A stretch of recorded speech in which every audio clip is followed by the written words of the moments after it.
Hi friends, చూడరు ఏమైందో ఇప్పుడే. అయితే గడ్డి నిన్ననే కోసిన ఒడ్డు పన్న ఏం చేసినంటే నిన్ననే కోసిన కదా, అంటుకుంటుందా అంటుకోదా అని అగ్గిపుల్లకి కంటి పెట్టిన అంటుకున్నది.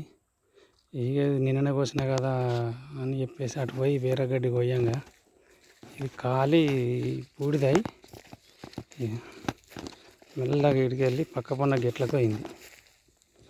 పోయి అది ఏది పొలం, మొన్ననే కోసిన పొలం పోయి ఆ గడ్డికి అంటుకుంది.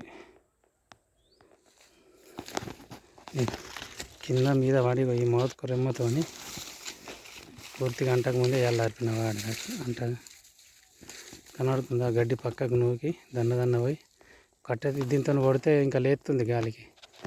ఏం చేసినా ఆయన చుట్టూ గడ్డిని ఆయన పక్కకు నూకిన కొద్ది దూరంలో అడికి వచ్చినాక కొద్దిగా తక్కువైనాక దీంతో రెమ్మతో కొట్టి చల్లారిపిన.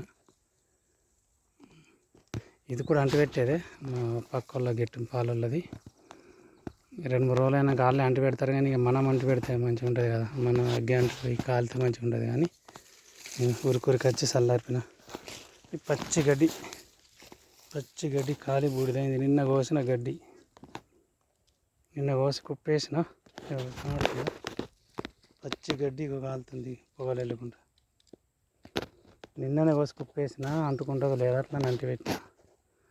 సన్నము దానికి సన్నం తవ్వ దొరికింది, అట్లా అని పోయి ఆ గడ్డి కంటింది. చూసారా, నిప్పు అట్లా ఉంటుంది. అందుకే అంటారు నిప్పుతో చెలగాట మాడద్దని. అమ్మ దమ్మ వచ్చింది ఫ్రెండ్స్. ఇంత పచ్చి గడ్డి ఇది గాలి పక్క గెట్లకు పోయిందంటే ఇప్పుడు ఇంత పచ్చి గడ్డి ఇప్పుడు దీనికంటే పెట్టినా కాలుతుంది. అట్లుంది ఇంత పచ్చి గడ్డి. నిన్న కోసిన ఈరోజు అంటు పెడితే అట్లా అయింది. ఈ గడ్డి కోసుతో ఉరికి అయింత చల్లారిపోయినాయి.